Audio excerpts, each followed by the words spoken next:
Fumu yatu ilikuza yomwe. Evangelist Yanko Malizani akonza msonkhano wa chisisimutso. Msonkhano wa chisisimutso uchitika kunchewu pa New Era Private School.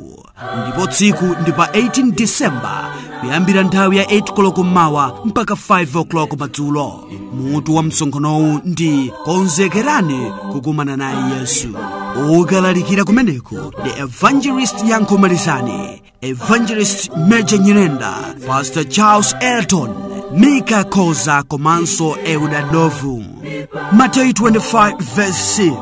Koma pakati pa usiku panali kufuula, onani mkwati, tulukani kukakumana naye. Alipafupi tupakomo,